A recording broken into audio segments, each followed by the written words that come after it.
Hello வணக்கம். நான் உங்கள் Sarah, the empress of tarot an spiritual healer. So இந்த பதிவில் நாம் மீன ராசிக்கான ரிலேஷன்ஷிப் ரீடிங் பார்க்க போகிறோம்.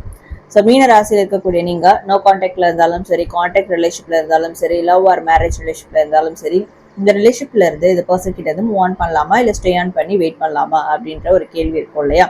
ஸோ அந்த கேள்விக்கு பதில் தர விதமாக இந்த ரீடிங் இருக்க போகுது. And it's a general reading, so take it resonate. உங்களுக்கு பர்சனலைஸ்ட் ரீடிங் வேணும்னாலும் சரி, ரிலேஷன் சம்மந்தமாக ஹீலிங் வேணும்னாலும் சரி, அண்ட் ஆஸ் வெல் அஸ் இந்த tarot card reading classes join பண்ணி நீங்களும் இந்த டாரோ ரீடிங் கற்றுக்கணும்னாலும் சரி, டிஸ்பிளே தெரியுற வாட்ஸ்அப் நம்பருக்கு உங்களுக்கு என்ன சர்வீஸ் வேணுமோ அதை மென்ஷன் பண்ணி ஒரு மெசேஜ் பண்ணுங்கள். உங்களுக்கான டீட்டெயில்ஸ் வரும். அண்ட் இந்த ரீடிங்கை நீங்கள் கிளைம் பெற்ற விதமாக கமெண்ட் செக்ஷனில் காதல் கைகூடி விட்டது அப்படின்னு டைப் பண்ணி உங்களுடைய ஃபீட்பேக் விஷஸ் கண்டிப்பாக கமெண்ட் பண்ணுங்க. அண்ட் நம்ம சேனலை சப்போர்ட் பண்ணுற விதமாக லைக், ஷேர், சப்ஸ்கிரைப் பண்ணி பெல் ஐக்கான் கிளிக் பண்ணிக்கோங்க. ஓகே, ஸோ மீன ராசி ஃபர்ஸ்ட் உங்களுடைய ரிலேஷன்ஷிப் சிச்சுவேஷன் எப்படி இருக்கு அண்ட் நீங்கள் ஏதாவது தெரிஞ்சுக்க வேண்டியிருக்கா அப்படின்றத நம்ம பார்க்கலாம். மீன ராசி உங்களுடைய ரிலேஷன்ஷிப் சிச்சுவேஷன்.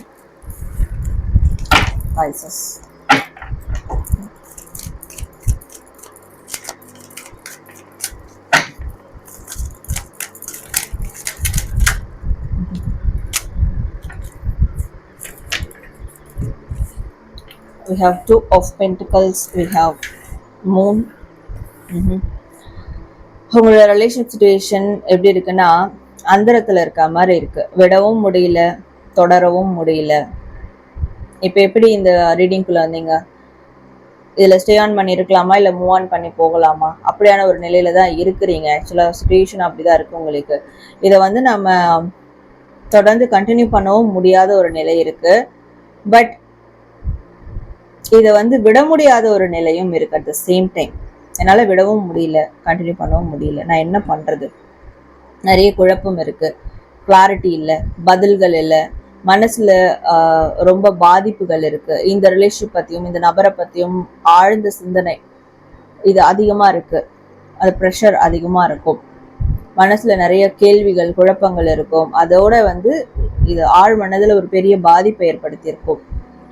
ஸோ இதை பற்றி யோசிச்சுட்டே இருப்பீங்க. நிறையா 24/7 இதை பற்றி யோசிச்சுட்டே இருப்பீங்க. அப்படியான ஒரு சிச்சுவேஷன் இருக்குது. ஏன் இந்த சிச்சுவேஷன் அப்படின்னா, ஒரு வாட்டி பேசிட்டா சரியாயிடுமா? அந்த எதிர்பார்ப்பு, அந்த கம்யூனிகேஷனுக்கான எதிர்பார்ப்பு, பேசணும், ஒரு டைம் பேசணும். ஸோ இந்த எதிர்பார்ப்பு நிறைவேறாமல் போயிட்டு இருக்கும் போது அது உங்களுக்கு ஆழமாக ஒரு பாதிப்பை மனசில் கொடுத்துக்கிட்டே இருக்குது. வெளியில் ஐ எம் ஆல் ரைட் அப்படின்னு நீங்கள் காமிச்சிட்டாலும் உள்ளுக்குள்ளே ஆழ்மனதில் ஒரு பாதிப்பை பெரிய அளவில் கொடுத்துக்குது. லைக் ஒரு இழப்பு மாதிரி இருக்குது. இப்போது ஒருத்தவங்க ஒரு விஷயத்தை பிடிச்ச விஷயத்தை இழந்துட்டா அவங்க எப்படி இருப்பாங்க? அப்படியான ஒரு நிலை இந்த சிச்சுவேஷன் தான் இப்போ இந்த ரிலேஷன்ஷிப்பில் இருக்குது. ஓகே, ஸோ இப்படி ஒரு விஷயம் என்னை விட்டு போயிட்டுருக்கா? சில பேருக்கு போகுதா அப்படின்ற ஒரு பயம் இருக்கும். சில பேருக்கு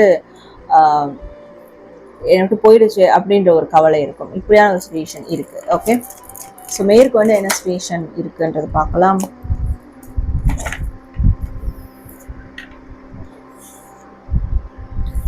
We have 2 of swords, we have 9 of swords.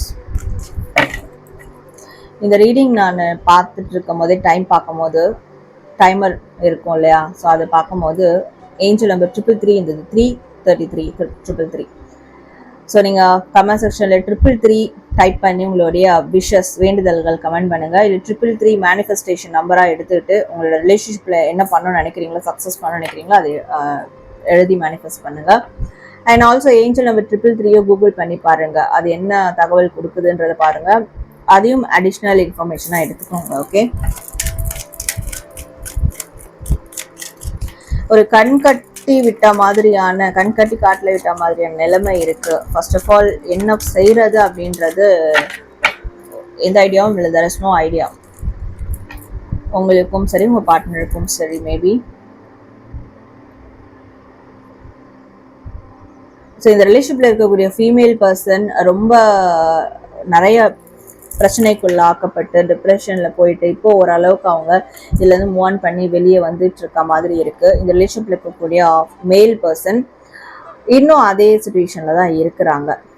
But இருந்தாலும் அவங்க ஓகே அந்த என்னோட பார்ட்னராவது சந்தோஷமாக இருக்கட்டும், அவங்களாவது டெவலப் ஆகட்டும், எனக்குள்ளே எவ்வளோ பிரச்சனை இருந்தாலும் ஓகே இட்ஸ் ஃபைன், நான் வந்து அதை ஹேண்டில் பண்ணிக்கிறேன், இப்படியான ஒரு மனநிலை இருக்குது. ஸோ ஒருத்தருக்காக ஒருத்தர் விட்டு கொடுத்து போகிற சுச்சுவேஷன் இங்கே வந்து எனக்கு தெரியுது. அண்ட் ஆல்சோ ஃப்யூச்சரில் எனக்கு ஒரு வாய்ப்பு கிடைச்சா கண்டிப்பாக என்னுடைய பர்சனுக்காக நான் வந்து எதையோ நான் செய்ய ரெடி. இது வரைக்கும் நான் ரிசீவராக இருந்திருக்கேன்னா நான் கண்டிப்பாக கிவராக இருப்பேன். இது வரைக்கும் நான் கிவராக தான் இருந்திருக்கேன்னா கண்டிப்பாக நான் ரிசீவராக இருப்பேன். என் பார்ட்னர்கிட்ட இருந்து எனக்கு என்ன வேணுமோ நான் எடுத்துப்பேன்.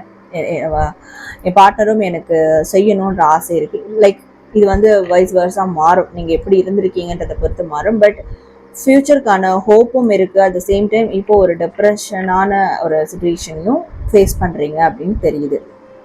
ஓகே, ஸோ சரியான கிவ் அண்ட் டேக்கை நோக்கி போகுமா அப்படின்றதும் உங்களுக்கு இருக்குது. பட் அது how far it is, how sure about it's அப்படின்ற மாதிரி இருக்குது. அது எந்த அளவுக்கு சாத்தியப்படும் எனக்கு தெரியல. இந்த கார்டு அதை உணர்த்துறது எந்த அளவுக்கு எனக்கு சாத்தியப்படும் தெரியல, அது எந்த அளவுக்கு கன்ஃபார்ம் எனக்கு தெரியல அப்படின்ற ஒரு மனநிலையும் இருக்குது. ஓகே, ஸோ லெட்ஸ் see, இந்த ரிலேஷன்ஷிப்ல இருந்து இந்த பார்ட்னர் கிட்ட இருந்து இப்போ நீங்கள் மூவ் ஆன் பண்ணணுமா இல்லை ஸ்டே ஆன் பண்ணி இருக்கலாமா? ஓகே,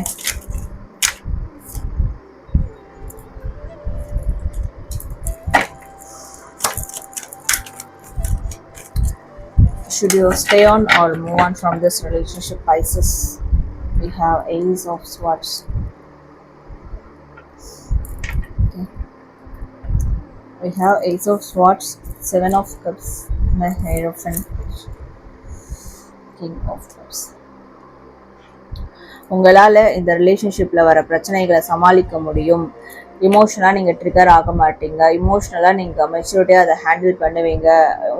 நீங்கள் இதை தக்க வச்சுக்கணும்னு நினைக்கிறீங்கன்னா you just stay on from this relation, stay on this relation. Okay, இந்த ரிலேஷன் நீங்கள் ஸ்டே ஆன் பண்ணி இருக்கலாம், மூவ் ஆன் பண்ணி போகணும் அவசியம் இல்லை. பட் கன்ஃபியூஸ் ஆக வேண்டாம். நிறைய விஷயங்கள் கன்ஃபியூஸ் ஆகுறீங்க. உண்மைக்கும் பொய்க்கும் இடையில கன்ஃபியூஸ் ஆயிடுறீங்க. இதான் உண்மை, இதான் போய் அப்படி மாற்றி மாற்றி கன்ஃபியூஸ் ஆயிடுறீங்க. நீங்கள் ஒரு கிளாரிட்டியாக இருக்கிறீங்க, இமோஷனல் கண்ட்ரோலோட இருக்கிறீங்கன்ற போது இந்த ரிலேஷன்ஷிப்பில் நீங்கள் ஸ்டே ஆன் பண்ணி இருக்கலாம். இந்த ரிலேஷன்ஷிப் நெக்ஸ்ட் லெவலுக்கு போகிறதுக்கான விஷயங்களையும் ப்ராசஸ் பண்ணலாம் without any hesitation or without any confusion. இல்லை என்னால் அதெல்லாம் முடியல, நான் ரொம்ப கன்ஃபியூஸ் ஆகிடுறேன், ரொம்ப வந்து பயமாக இருக்குது, நானே எல்லாத்தையும் போட்டு குழப்பிக்கிறேன் அப்படின்னா கொஞ்சம் நாளைக்கு மூவ் ஆன் பண்ணியிருக்கிறது நல்லது. ஏன்னா நீங்களும் குழம்பி அவங்களையும் குழப்பி ஒரு பேக் ஃபயர் வர மாதிரி பண்ணிடுவீங்க. ஸோ இப்படிலாம் இல்லை, நான் கிளியராக இருக்கேன் என்னோட ரிலேஷன்ஷிப் பற்றின விஷயங்களில் நான் எமோஷ்னல் கண்ட்ரோலோட இருக்கேன். ஸோ இது ஃப்யூச்சருக்கான விஷயங்களை நான் ப்ரொசீட் பண்ண ரெடியாக இருக்கேன் அப்படின்ற போது வித்தவுட் எனி கன்ஃபியூஷன்ற போது you can stay on. Okay, நீங்கள் ஸ்டே ஆன் பண்ணி இருக்கலாம் இந்த ரிலேஷன்ஷிப்பில். ஸோ பைசஸ் மீனம் இந்த ரீடிங் நீங்கள் கிளைம் பண்ணுற விதமாக கமெண்ட் செக்ஷனில் காதல் கைக்கூடி விட்டது அப்படின்னு டைப் பண்ணி உங்களோட ஃபீட்பேக் விஷஸ் கண்டிப்பாக கமெண்ட் பண்ணுங்கள்.